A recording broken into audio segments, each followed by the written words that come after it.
Hello, Abba, if you can hear me, thank you so much for joining us.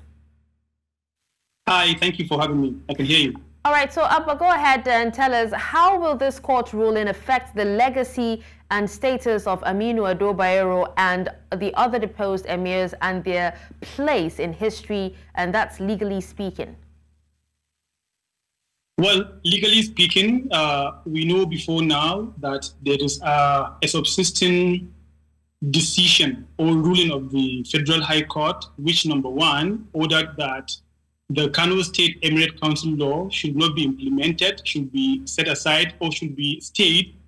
And secondly, we also know that before now, an order of the Federal High Court has also nullified the appointment or the reappointment of Sanusi, Lamido Sanusi, as the Emir of Kano State. However, in spite of the pendency and subsistence of that order, today in Kano State, we have the Kano State High Court, presided by Honorable Justice Amina,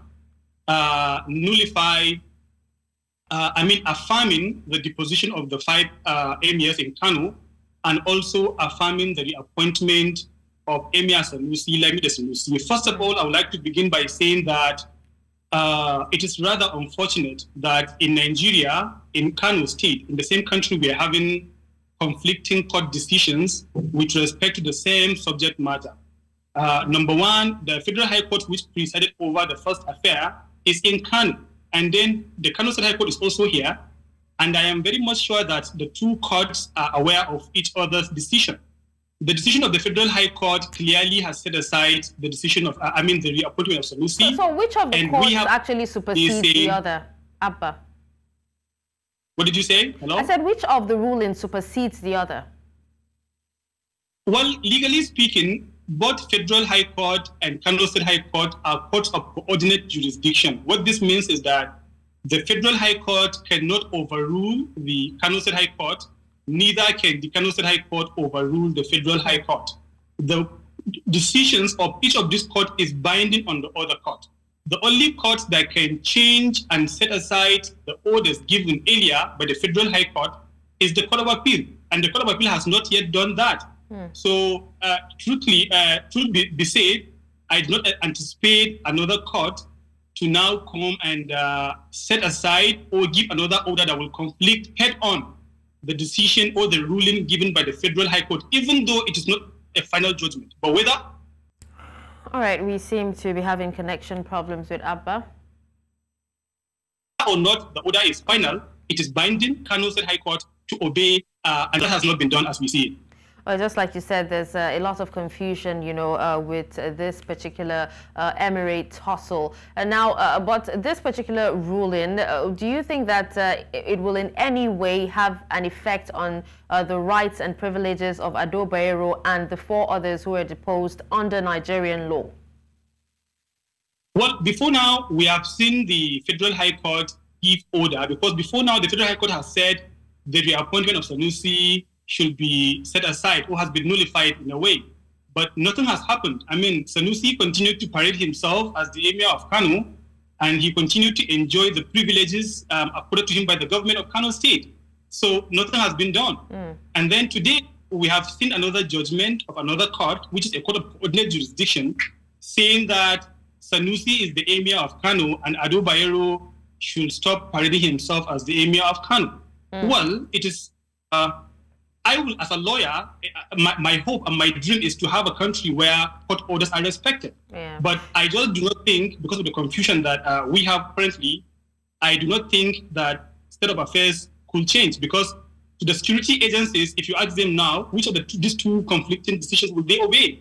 The law is that where there are 2 conflicting decisions, you obey the earlier one. The one given by the earlier court is supposed to be obeyed, even though I am of the opinion that the Federal High Court does not have jurisdiction to hear chieftaincy matter, Emirates having to do with issues having to do with Emirate Council tussle.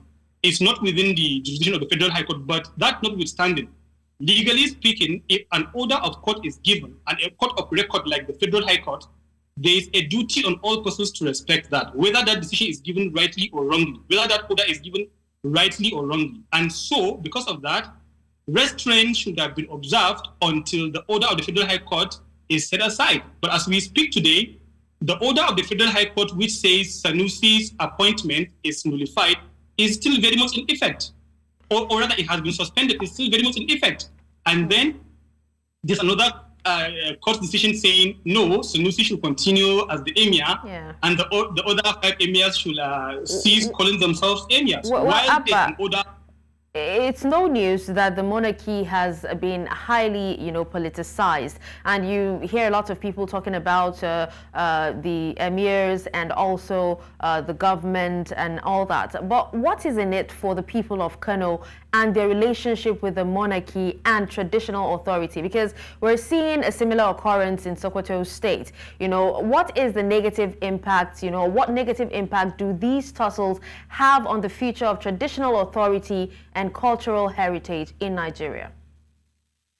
I think this is a very big blow on the traditional institution. Number one, it is also a very big blow to our history as a people, because before the coming of the colonial masters, we all know that traditional institutions are the most revered form of institution, is the most revered form of leadership.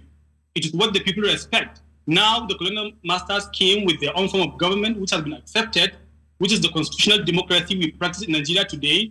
And then the traditional institution continues to go hand in hand with the political democracy we practice.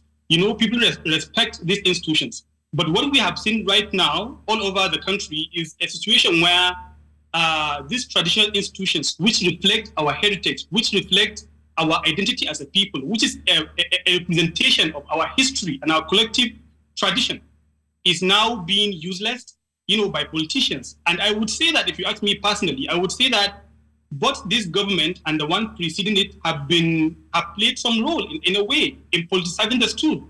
Even though the emirs also have somehow have actually switched to a norm which is unknown to them. Because before now, we know that traditional leaders are fathers.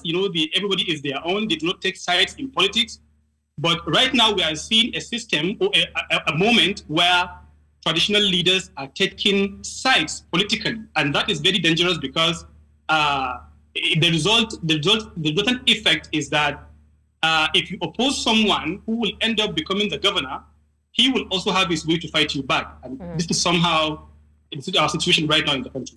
Okay. Well, thank you so much for speaking to us on this, Abba. Thank you.